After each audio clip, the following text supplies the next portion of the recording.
everyone, this is your friend trader Sushant back with new interesting video। तो traders ये video जो होने वाला है वो सिर्फ बिगनर्स लोगों के लिए होने वाला है। इफ आप एक अच्छे प्रोफेशनल ट्रेडर हो चुके हो, मतलब आपको थोड़ा बहुत तो पता है, तो आप ये वीडियो एक एज अ रिवीजन देख सकते हो जो भी स्टॉक मार्केट के बारे में है उसके लिए। तो गाइज अभी ये वीडियो अपन without wasting time direct start करते हैं। Let's go.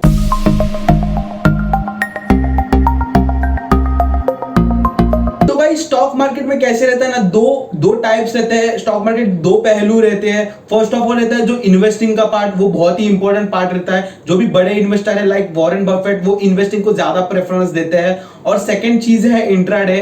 अलग बात होती है, एक अलग साइड में जाता है इंट्राडे ट्रेडिंग।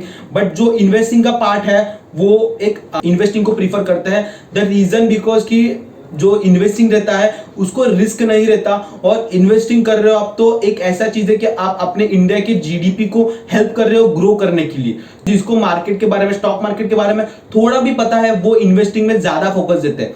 तो आप भी नए आए हो, आपको कुछ पता नहीं है, तो आप जरूर इन्वेस्टिंग कीजिए। आपका 5,000 हो 10,000 हो वो जरूर कीजिए, क्योंकि जो लॉन्ग टर्म इन्वेस्टिंग है वो आपको बहुत ज्यादा रिटर्न देगा, बहुत ही ज्यादा रिटर्न देगा। तो आप आपका थोड़ा भी अमाउंट जरूर इन्वेस्ट कीजिए, कभी भी कीजिए। अभी तो एक बेस्ट अपॉर्चुनिटी है, तभी इन्वेस्टिंग के बारे में तो हो गया। तो इन्वेस्टिंग के दो इंपॉर्टेंट पार्ट्स आते हैं गाइस। फर्स्ट ऑफ ऑल जो पार्ट रहता है वो है long term investment. Long term investment में कौन करते हैं लॉन्ग टर्म इन्वेस्टमेंट? इफ आप आपके ग्रैंड चिल्ड्रन के लिए इन्वेस्टमेंट करना चाहते हो तो एक लॉन्ग टर्म इन्वेस्टमेंट हो सकता है, उसको आप डेफिनेशन ऐसा बोल सकते हो। लॉन्ग टर्म इन्वेस्टमेंट के जो टाइम फ्रेम रहता है वो 40 इयर्स 30 इयर्स मिनिमम रहता है, उससे आप ज्यादा भी कर सकते हैं। मोस्टली जो लॉन्ग इन्वेस्टमेंट करते हैं उनका टाइम फ्रेम 40 इयर्स का ही रहता है, और मैक्स टू मैक्स 45 नहीं तो 35 टू 45 ये एक बफर जोन क्रिएट होता है लॉन्ग टर्म इन्वेस्टिंग के वालों के लिए।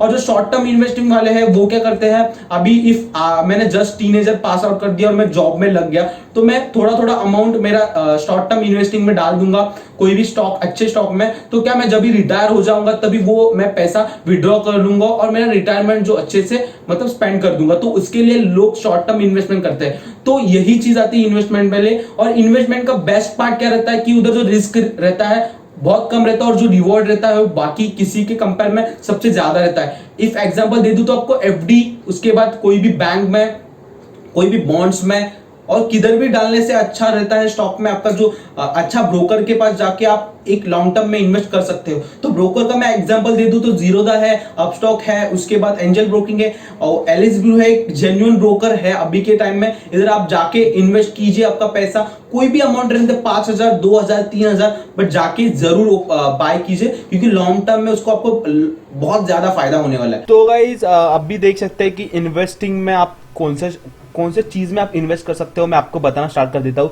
देखो, अपना जो निफ्टी 50 है, ये कोरोना के टाइम के पहले का सीन मैं आपके साथ शेयर कर रहा हूँ। देखो, ये अभी जब भी मैं आपको एक बेसिक चीज बताता हूँ इन्वेस्टिंग के बारे में, जब भी आपके सामने दिख रहा है आपको कि जब भी आपको इन्वेस्टिंग करना है लॉन्ग टर्म के लिए इन्वेस्टिंग के लिए आपको जो बेस्ट टाइम रहता है, बेस्ट टाइम जो टाइम फ्रेम में आपको एनालिसिस करना पड़ता है। नहीं तो आपका जो फाइनेंशियल जो एडवाइजर रहेगा वो जो टाइम फ्रेम में जो एनालिसिस करता है वो टाइम फ्रेम रहता है। इफ आपको 20 साल के लिए एनालिसिस करना, मतलब 20 साल के लिए इन्वेस्टमेंट करना है, तो उसके लिए टाइम पीरियड अपन 1 डे का रख सकते हैं। 20 साल के लिए 1 डे का एक मतलब एक ओवरव्यू देखने का, 1 वीक का भी देखने का, 1 डे का भी देखने का। तो बट जो इंट्राडे ट्रेडर्स है वो 1 डे का टाइम फ्रेम में कल के दिन के लिए एनालिसिस करते हैं। तो मेरे हिसाब से आप क्या कीजिए कि जो 1 वीक का पीरियड है वो अच्छा पीरियड है आपको। इफ वो पैसा 20-30 साल के लिए रखना है, और इफ आपको पैसा उससे भी ज्यादा टाइम के लिए रखना है, मतलब आपके जो ग्रैंड चिल्ड्रन रहने वाले उनके लिए ये इन्वेस्टिंग कर रहे हैं, मतलब आप लॉन्ग टर्म इन्वेस्टिंग कर रहे हैं, तो आप क्या कीजिए एक 1 वीक के टाइम फ्रेम में जाइए। मतलब जो एक कैंडल रहेगा वो 1 वीक का रहेगा, तो ऐसा एनालिसिस करिए। और इफ आपको नॉर्मल में करना है तो आप क्या कीजिए, एक candle is equal to 1 week. तो अभी मैं 1 वीक के इसमें हूं, अभी 1 वीक का देखते हैं अपन। उसके बाद लॉन्ग टर्म इन्वेस्टमेंट 1 मंथ का, मतलब अभी ये 1 वीक का चार्ट रहेगा, तो उसको अपन बोलेंगे शॉर्ट टर्म इन्वेस्टमेंट। तो शॉर्ट टर्म इन्वेस्टिंग के बारे में अपन अभी देखते हैं क्या है। तो देखो, आपको एनालिसिस बेसिक सा करना पड़ेगा। देखो, अभी मैं पहले बता देता हूं आपको, जब ये बैंक निफ्टी जब भी क्राइसिस नहीं हुआ था कोरोना का, तो जब भी 2020 का स्टार्ट था तभी निफ्टी ने बहुत अच्छा परफॉर्मेंस दिया था। देख सकते हैं अपन, मैं चार्ट ये कर देता हूं। तो एक अच्छे रेंज में मूव कर रहा। देखो इधर इधर ये जोन दिख रहा है आपको, इधर तक हाई लेवल था, मतलब 12,400 तक निफ्टी गया था। तो उसके बाद उसके बाद देख सकते हैं कि निफ्टी गिर गया, इतना इतना सारा निफ्टी, आप देख सकते हैं कि इतना इतना बड़ा निफ्टी गिर गया। तो ये जो पॉइंट दिख रहा है आपको, इतना इतना निफ्टी गिर गया नीचे, और उसके बाद आप देख सकते हैं कि इधर से एक रिट्रेसमेंट चालू हो गया। अभी अपर ट्रेंड में जा रहा है। अभी कोई कोई अच्छा खबर भी आ रहा है मार्केट में, मतलब अभी कोरोना का वैक्सीन क्रिएट हुआ है और बहुत सारा अच्छा चीजें आ रहे हैं, बट मेरे को तो नहीं लगता कि अभी से रिट्रेसमेंट बहुत जल्दी हो जाएगा। अभी का मार्केट है इंट्राडे का कैसे मूव हो रहा है, मैं आपको एक आइडिया दे देता हूँ वो कैसे मूव हो रहा है। मतलब थोड़ा थोड़ा सा वो नेगेटिव साइड में ही अभी तक ट्रेंड है, मतलब जो ओवरऑल ट्रेंड हो रहा है वो नेगेटिव साइड का है। तो मैं बोलूंगा कि आपने ये अपॉर्चुनिटी मिस कर दिया है। ये जो अपॉर्चुनिटी था, जो अभी 7,000 मार्केट था, तो आपने मिस कर दिया। तभी इधर से क्या होगा, थोड़ा और रिट्रेसमेंट होने का चांसेस मेरा एनालिसिस से मेरे को लगता है, और उसके बाद एक बाउंस बैक आएगा और फिर ये ऊपर जाएगा। तो ऐसा मेरे को एक सिनारियो लग रहा है, वैसे ही हिसाब से मैं प्लानिंग किया है जो शॉर्ट टर्म इन्वेस्टिंग मैं करता हूँ उसके लिए। तो अभी देखते हैं कि कैसा मार्केट मूव करता है। मे भी कोई अच्छा, अभी 15 अगस्त को भी अपने इंडिपेंडेंस डे के दिन इंडिया बोल रही है कि उसका कोवैक्सीन जो है वो रिलीज करने का, तभी एक may be bounce back start हो जाएगा जब भी कोरोना का जो वैक्सीन है वो रिलीज हो जाएगा, तभी देखते हैं। बट मेरे को तो लग रहा है कि क्योंकि जीडीपी बहुत डाउन चल रहा है अभी, और जो ट्रांसपोर्ट का है वो ओवरऑल रिजल्ट है वो नेगेटिव, तो उसको जो कंडीशन हुआ है कोरोना के वजह से वो बाउंस बैक करने के लिए भी टाइम लगेगा। तो इसका इफेक्ट अपने को स्टॉक मार्केट में दिखेगा जरूर, निफ्टी जरूर नीचे जाएगा। तो एक मेरे को लग रहा है कि इधर इधर से नीचे जाएगा, उसके बाद अप ट्रेंड में जाएगा। एक बाउंस, नीचे वाला बाउंस बैक तो होगा ही होगा। अभी देखते हैं कैसे मूवमेंट दे रहा है। तो आपको ऐसे एनालिसिस करना पड़ता है। ये फ्रेम कौन सा है, 1 वीक के, समझो मेरे को एकदम लॉन्ग टर्म के लिए इन्वेस्ट करना है, मेरे ग्रैंड चिल्ड्रंस के लिए इन्वेस्ट करना है, तो आई एम सजेस्टिंग यू कि उसके लिए आपको 1 मंथ का चार्ट पे जाइए। मतलब एक candle is equal to 1 month. मतलब मैं आपको ये सब डिलीट करके बता, मतलब ये जो कैंडल फॉर्म हुआ है ये दिख रहा है आपको, ये मतलब एक कैंडल मतलब 1 मंथ, ऐसा उसका एनालिसिस रहता है। तो अभी देख सकते हैं कि इधर से आपको दिख रहा है कि 1 मंथ के अंदर इतना मार्केट नीचे गिर गया। तो ये मंथ देख सकते हैं कौन सा था, आपके सामने है, ये मार्च का मंथ था। मार्च के मंथ में बहुत बहुत ज्यादा मार्केट गिर गया था, और उसके बाद मार्च के बाद अप्रैल में थोड़ा रिवर्स बैक होना स्टार्ट कर दिया, क्योंकि उसने डायरेक्ट नीचे पीक पॉइंट में गया, 7,600 400 तक गया था वो मार्केट। तो उधर से वो रिवर्स बैक हो रहा है। तो इसमें आपको एनालिसिस करना पड़ता है। एनालिसिस में बहुत सारा चीज आता है। इफ आप बिगनर हो तो आप पहले सीखो long term investing, short term investing. अभी आप मेरे को कमेंट में बोलोगे इसके ऊपर और वीडियो बनाइए, तो मैं उसके ऊपर और वीडियो बनाऊंगा। तो शॉर्ट टर्म और लॉन्ग टर्म इन्वेस्टमेंट आपको समझ में आया है, मैंने ज्यादा नहीं है इसमें। आपको क्या करना है, बेसिकली आपका जो भी एडवाइजर रहेगा, एडवाइजर के पास जाके पूछिए कि मैं को इधर इन्वेस्ट करूं या ना करूं, आपका जो सजेशन है वो पूछिए। और आपको खुद एनालिसिस करना है तो मेरे को कमेंट बॉक्स में बताइए, तो इसका मैं पार्ट 2 बनाऊंगा, और उधर मैं बताऊंगा कि कैसे स्टॉक सिलेक्ट करने का, मार्केट कैप, उसका जो भी चीजें रहती है वो मैं बताऊंगा कि कैसे उसमें इफेक्ट करती है, वो भी आपको शेयर करूंगा। तो यही है, तो इन्वेस्टिंग के बारे में यही है। तो अभी सेकंड पार्ट आता है इंट्राडे के लिए। तो इंट्राडे में आप क्या कर सकते हैं, इंट्राडे में मैं आपको अपने स्क्रीन के ऊपर लेके जाऊंगा और इंट्राडे का आपको बताऊंगा कि कैसे इंट्राडे वर्क होता है। तो let's go to that. Intraday का मार्केट कैसा है ना गाइस, कि सुबह 9:15 को ही पूरे जो पीपल्स है वो स्टेयर करके रहते हैं कि अभी मार्केट ओपन होगा, उसका डायरेक्शन क्या है। मेरे ऐसा एनालिसिस किया था। तो इंट्राडे का एक ही चीज रहता है कि आपको एनालिसिस। तो एक आप बिगनर हो तो आप इंट्राडे में मत जाइए, नहीं तो आप बहुत ज्यादा हेवीली लॉस कर दोगे आपका कैपिटल। तो क्या हो रहा है चीज मैं आपके साथ शेयर कर रहा हूँ। अभी मेरे को बहुत सारा डीएम आता है, बोलते सर मेरे को सिखाइए, बताइए। मैंने फर्स्ट डे आया, मैंने इतना मतलब पैसा गमा दिया, मार्केट पे दे दिया। तो मेरे को ऐसा बहुत सारे कमेंट आते हैं, तो इसके ऊपर मैं बता रहा हूँ। अभी क्या हुआ पता है क्या, लॉकडाउन की सिचुएशन की वजह से ना बहुत सारा लोगों का जॉब निकल गया है। तो यही इसके वजह से क्या हुआ है ना, लोगों को लगता है कि अभी मैं जाऊंगा स्टॉक मार्केट में, जाऊंगा थोड़ा ट्रेड करूंगा, पैसा कमाऊंगा। तो इंट्राडे इतना इजी नहीं है। इंट्राडे में लोग बहुत टाइम से है, 5 साल हो गए लोगों को, तो भी वो पैसा कमा नहीं सकते। मतलब इंट्राडे में आप अच्छे से सीखोगे नहीं, स्किल लर्न नहीं करोगे, तो इंट्राडे आपको रिटर्न देगा ही देगा नहीं, बट आपको लेके जाएगा, डूब के लेके जाएगा, खुद भी डूबेगा और आपको भी डूबाएगा। तो ये सिचुएशन ऐसा रहता है इंट्राडे में। तो इंट्राडे का कोई प्रिडिक्ट नहीं कर सकता कि कैसे मूवमेंट होगा। तो वो कौन प्रिडिक्ट कर सकता है, जो एनालिसिस करते हैं। उसमें जो इंट्राडे है उसमें बहुत सारा एनालिसिस आता है। टेक्निकल एनालिसिस है, उसके बाद चार्ट एनालिसिस है, उसका इंडिकेटर अपन यूज करते हैं। अभी देख सकते हैं आपके मेरे चार्ट पे, देखो मैं ये इंडिकेटर यूज करता हूँ, और देखो जो मेरे क्लाइंट्स लोग हैं उनको मैं ये इंडिकेटर देता हूँ, मेरा ट्रेडर सुशांत टूल का, मतलब जब भी बाइंग का जोन रहेगा तभी ये आपको ऐसा बाइंग का सिग्नल देता है। और उसके बाद बहुत सारे चीजें इसमें रहती है, मतलब बेसिक सा भी मैं बताऊँ कि इफ मेरे को अभी कोई बाय करना है चीजें, तो मैं इधर देख सकते हैं कि ऐसा बाइंग का ऑप्शन आता है, ऐसा आपको दिखता है कि जब भी आपको लग रहा है कि इंट्राडे के लिए बता रहा हूँ मैं गाइस, बाइंग के लिए दिखता है कि ऐसा दिख सकते हैं, बाय इधर और वैसा सेल इधर, ऐसा कर सकते हैं। आपको वैल्यू टाइप करना पड़ता है और आप बाइंग और सेलिंग में जा सकते हो। बट उधर एक ऑप्शन रहता है, एक रहता है होल्डिंग, कैरी फॉरवर्ड लिख के आता है, कैरी फॉरवर्ड, और एक रहता है इंट्राडे। तो इंट्राडे में कैसा रहता है, आपका टाइम फ्रेम रहेगा ना वो 9:15 से सिर्फ 3:30 तक ही रहेगा। बट आप कैरी फॉरवर्ड करोगे तो आपको मार्जिन नहीं मिलेगा, आपको वो जितना आपको आपके पास कैपिटल है उतने में ही जितने बाय होगा, स्टॉक बाय होंगे उतने ही होंगे। तो और एक मार्जिन कंसेप्ट आपको मैं समझा देता हूँ क्विक में। तो मार्जिन कंसेप्ट क्या है गाइस, कि जब भी आप ट्रेडिंग करते हो ना, तो जो ब्रोकर है, अभी देखो ये ट्रेडिंग व्यू का प्लेटफॉर्म है, ये सिर्फ चार्ट प्लेटफॉर्म है, चार्ट देने वाला प्लेटफॉर्म है। बट आप देख सकते हैं कि इधर मेरे पास एंजल ब्रोकिंग है, मैं एंजल ब्रोकिंग में ट्रेड करता हूँ, आपके सामने मैंने ओपन कर दिया।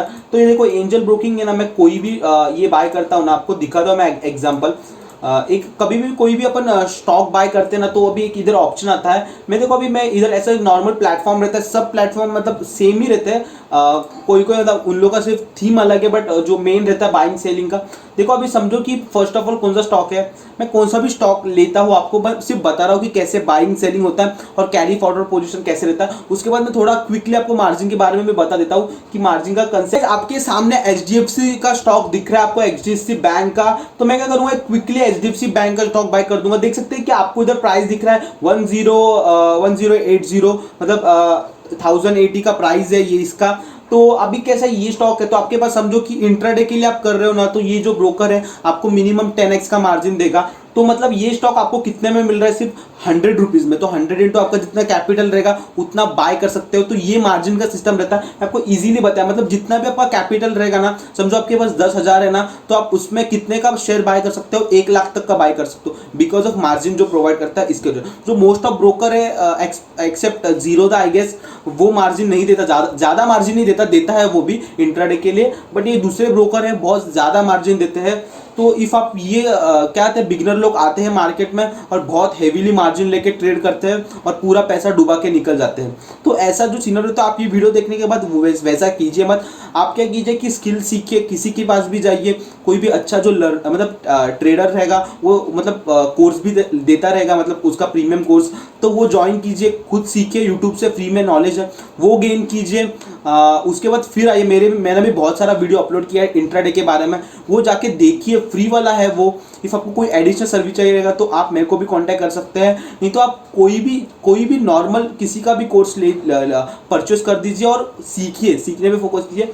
और उसके बाद बाइंग में है, मैं आपको बाइंग का एग्जांपल देता हूं, बाइंग और सेलिंग में। तो आप देख सकते हैं ऐसे एक नॉर्मल इंडेक्स ओपन रहता है, तो आपको इधर क्वांटिटी अपलोड करना पड़ता है। समझो मैंने 100 क्वांटिटी कर दी और ये प्राइस रहता है, ये डिस्क्लोज क्वांटिटी आप छोड़ दो, आपको बाद में समझ में आएगा, ये फील्ड में आओगे तभी। तो एक आता है, देखो एक नॉर्मल सा रहता है कि डिलीवरी का ऑप्शन रहता है, इंट्राडे रहता है और एक मार्जिन रहता है। मतलब जब भी आप इंट्राडे क्लिक करते हो ना, तो अभी आपको इंट्राडे मतलब ये ब्रोकर क्या करेगा, 9:15 से 3:30 तक आपका पोजीशन होल्ड करके रखेगा। इफ आप उसके बाद भी चाहते हो तो ये ऑटोमेटिकली 3 बजे ही आपका पोजीशन कट डाउन कर देगा, आपको पूछेगा भी नहीं, क्योंकि उसका एक पॉलिसी रहता है, आपने ये इसीलिए क्लिक कर दिया है। इफ आपने डिलीवरी में कर दिया तो आपको मार्जिन नहीं मिलेगा, इसका जो प्राइस है मतलब 1080 यही आपको परचेस करना पड़ेगा। तो इसी हिसाब से मैं देखूंगा, तो मेरे को 10 लाख चाहिए कि एक ये बाय करने के लिए।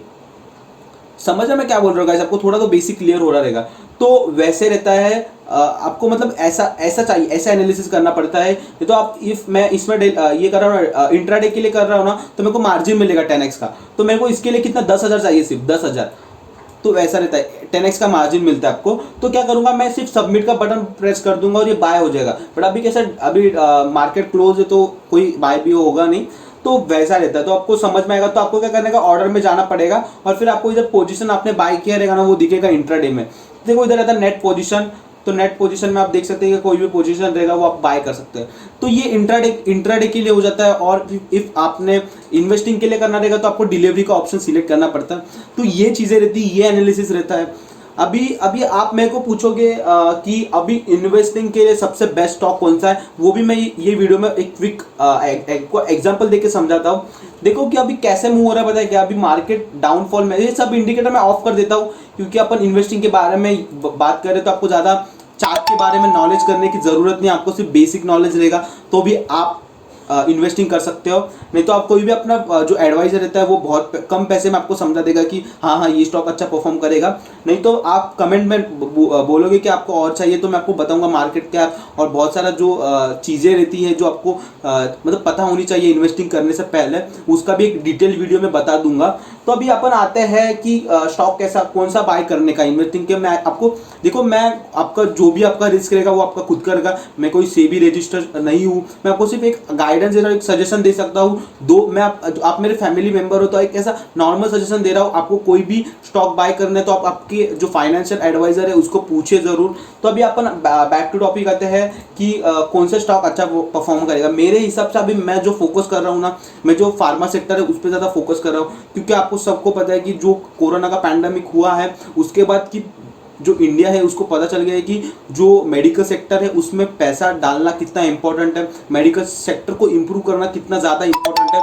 तो क्या करेगा, जो भी मार्केट में बड़े बड़े कंपनीज है उसको ज़्यादा इंडिया ये करेगा, मतलब एनकरेज करेगा, तो इनडायरेक्टली जो मेडिकल सेक्टर है वो अच्छे से बढ़ेगा। उसके बाद मेरे को लग रहा है कि मेडिकल सेक्टर तो फर्स्ट हो गया, उसके बाद मेरे को लग रहा है कि जो मेटल का सेक्टर है उसमें हिंदू लीवर आता है और वेदांत आता है, ये जो स्टॉक आते हैं उसमें ज़्यादा स्कोप लग रहा है मेरे को मेटल का सेक्टर में।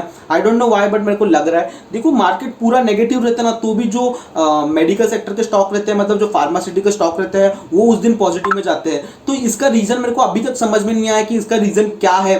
बट जो फार्मा सेक्टर है ओवरऑल पॉजिटिव है, सब चीज़ें बंद है, बट जो मेडिकल है वो चालू है। आप एक बेसिक सा नॉलेज देखिए, मतलब जो मेडिकल की कंपनी है वो अभी भी चालू है, इसीलिए फार्मा सेक्टर नेगेटिव में नहीं जा रहा है। तो मतलब गया है नेगेटिव में बट बहुत बहुत ज़्यादा नहीं गया। तो आपको यही चीज़ का फ़ायदा उठाने का और अच्छे से पैसा इन्वेस्टिंग कीजिए फार्मा सेक्टर में। आपके एडवाइजर को पूछे पहले उससे, और आप अच्छा से इनकम कर सकते हैं उसके बाद। तो अभी मैंने बता दिया कि कौन सा स्टॉक अच्छा है। तो आप निफ्टी का भी, अभी भी निफ्टी ने उसका हाई नहीं किया है, अभी भी इन्वेस्टिंग में टाइम है, बट मेरे को लग रहा है कि इधर से एक बाउंस बैक चाहिए उसको, मतलब थोड़ा तो नीचे आएगा उसके बाद वो अपर ट्रेंड में जाएगा। तो ऐसी चीज़ें, ऐसे एनालिसिस करना पड़ता है। तो दैट्स इट। मैं अभी इसके ऊपर नेक्स्ट भी वीडियो बनाऊंगा। इफ आपने मेरे को कमेंट बॉक्स में बताया कि बिगिनर इंट्राडे मतलब जो स्टॉक मार्केट का बिगिनर है जो वीडियो है इसका पार्ट 2 चाहिए सर, तो मैं इसके ऊपर पार्ट 2 भी जरूर बनाऊंगा। तो गाइस दैट्स इट, ये वीडियो इधर ही एंड अप करते हैं। Take care, bye bye. आपको वीडियो कैसे लगा जरूर कमेंट बॉक्स में बताइए, और आपने ये वीडियो पूरा देखा और अभी तक सब्सक्राइब बटन प्रेस नहीं किया और बेल आइकॉन नहीं दबाया तो जाके पहले वो दबाइए, और मेरे टेलीग्राम चैनल पे जाइए। मैं उधर कुछ ना कुछ इंपॉर्टेंट जरूर अपलोड करता रहता हूँ, बताता रहता हूँ। मेरा जो ट्रेड बुक है वो शेयर करता रहता हूँ। कोई स्टॉक अच्छा दिखे, उसमें कोई इंपॉर्टेंट स्ट्रक्चर दिखे, पैटर्न दिखे, कोई उसका फंडामेंटल न्यूज आए तो उधर आपको जरूर नोटिफाई होगा। तो दैट इतना इंपॉर्टेंट चैनल तो आपने अभी तक फॉलो नहीं किया रहेगा, ज्वाइन नहीं हुए रहेंगे, टेलीग्राम पे जाके ज्वाइन हो जाइए और सब्सक्राइब करना भूलना मत। और आपके जो भी ट्रेडर दोस्त है और जो इन्वेस्टिंग करना चाहते हैं उनके साथ ये वीडियो शेयर कीजिए, उनको भी ये नॉलेज फ्री में गेन होने दो। तो गाइस दैट्स इट, ये वीडियो इधर ही एंड अप करते हैं। Take care, bye bye. This could be us. So back to what I was saying. Could be us.